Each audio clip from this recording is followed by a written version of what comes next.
প্রিয় দর্শক, আমরা চলে এসেছি সরাসরি পেঁয়াজ বীজ উৎপাদন খামারে। এখানে আপনারা দেখতে পাচ্ছেন যে উচ্চ ফলনশীল যে পেঁয়াজ বীজটি বাজারে বিক্রি করা হয় সুপার কিং নামে, সেই বীজ উৎপাদন খামার আপনারা দেখতে পাচ্ছেন।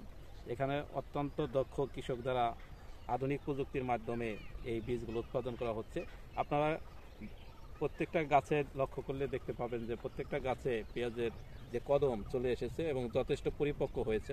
আপনারা লক্ষ্য করলে দেখতে পারবেন যে কিছু কিছু পেঁয়াজের কদমে অলরেডি বীজ বেঁধে গেছে আর কি, একটু লক্ষ্য করলেই বুঝতে পারবেন এটা। আমরা এই মুহূর্তে যে পেঁয়াজের গাছগুলো আছে, এই গাছের যেই সময়টা খুবই সেন্সিটিভ একটি সময়, তাপমাত্রা বেড়ে যাচ্ছে। অতিরিক্ত তাপমাত্রার ফলে অনেক সময় এই পেঁয়াজ এই যে স্টিক, ফুলের যে স্টিক, এটা আক্রান্ত হয় ছত্রাক দ্বারা। ফলে যদি খুব বেশি আক্রান্ত হয়ে যায় তখন এই স্টিকটি ভেঙে যায়, ভেঙে গেলে তখন আর এই বীজগুলো পরিপক্কতা পায় না, ফলে ফলন মারাত্মকভাবে ক্ষতিগ্রস্ত হয়।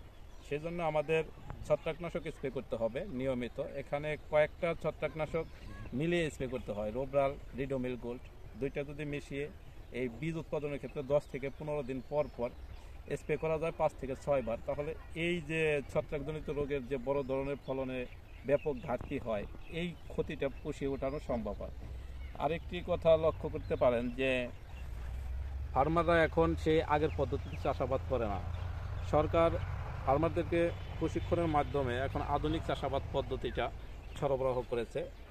তারই ফসল হিসেবে আপনারা লক্ষ্য করতে পারছেন যে কয়েকটি সারি পর পর, 6টি সারি পর পর একটি করে সারি গ্যাপ আছে, যাতে সহজেই চলাফেরা করা যায় এবং আন্তঃপরিচর্যা করা যায়।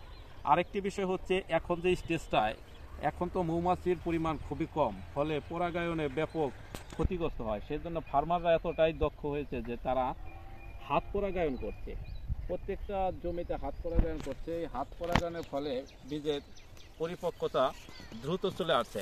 আপনারা এটাও জানেন যে হাত পরাগায়ন কিন্তু যতটা সহজভাবে বলা যায় আসলে অতটা সহজ না। প্রত্যেকটা কদম একাধিকবার, 4 বার, 5 বার, 6 বার পর্যন্ত হাত পরাগায়ন করতে হয়। এটা একটা ধৈর্য সাপেক্ষ ব্যাপার। সেজন্য ফার্মারদেরকে প্রশিক্ষণ দিয়ে এই পর্যন্ত নিয়ে আসা হয়েছে ভালো মানের বীজ উৎপাদন করার উদ্দেশ্যে। তা আপনারা আনন্দিত হবেন যে এবছর যে আবহাওয়া এবং যে আমাদের যে প্রযুক্তি ব্যবহার করা হয়েছে, আশানুরূপ ফলন যদি আমরা পাই, ওয়েদার যদি আমাদের অনুকূলে থাকে, তাহলে আমরা কাঙ্ক্ষিত ফলন পেয়ে আপনাদের হাতে কাঙ্ক্ষিত বীজটি তুলে দিতে পারবো। প্রত্যেকটা গাছের আলাদা আলাদা পরিচর্যার মাধ্যমে সুস্থভাবে গাছগুলোকে বেড়ে ওঠানো হয়েছে। এই সুস্থ গাছ থেকেই সুস্থ বীজ পাওয়া যাবে, আর এই সুস্থ বীজ থেকেই অধিক ফলন নিশ্চয়তা দেবে।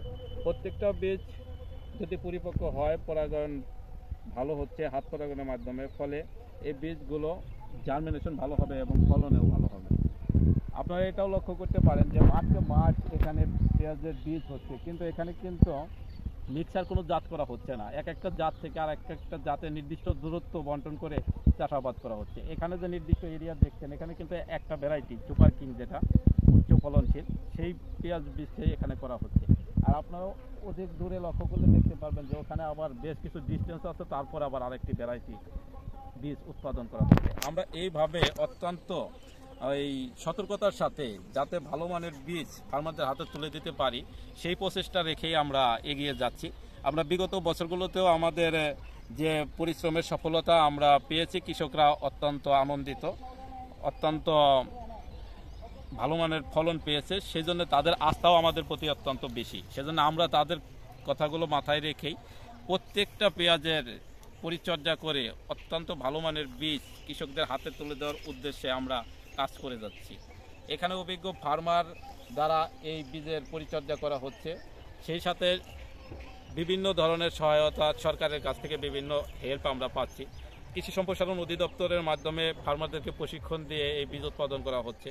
বিভিন্ন সময় উপসহকারী কৃষি কর্মকর্তা এবং উপজেলা কৃষি কর্মকর্তারা এসে মাঠ ভিজিট করছেন, যেন আমরা কৃষকদেরকে ভালো মানের বীজ তুলে দিতে পারি। সেই প্রত্যাশা রেখেই আমরা আপনাদের সাথে আছি, আপনাদের নিয়েই আছি, আপনাদের সাথেই থাকবো। আপনারাও আমাদেরকে সাথে রাখবেন, এই প্রত্যাশা আমরা সবসময় রাখি। আর দোয়া করবেন আমরা যেন প্রতি বছর আপনাদেরকে ভালো মানের বীজ দিতে পারি এবং আপনারা যেন ভালো ফসল উৎপাদন করতে পারেন।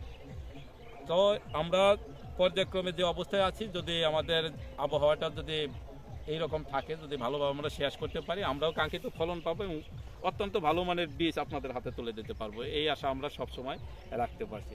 তবে হ্যাঁ, আমরা জমিতে একটি সেচ দিয়েছি, যদি অতিরিক্ত বৃষ্টি হয় তাহলে আমাদের জমিতে একটু ক্ষতি হয়ে যাবে, সেজন্য আমরা নিষ্কাশন ব্যবস্থা রেখেছি যাতে আমরা ওই ক্ষতিটার সম্মুখীন না হই। তো আশা করি আমরা অবশ্যই ভালো মানের বীজ পাবো, সে প্রত্যাশা রাখি। আপনাদের সবার প্রতি শুভকামনা রইল, ভালো থাকবেন সবাই, ধন্যবাদ সবাইকে।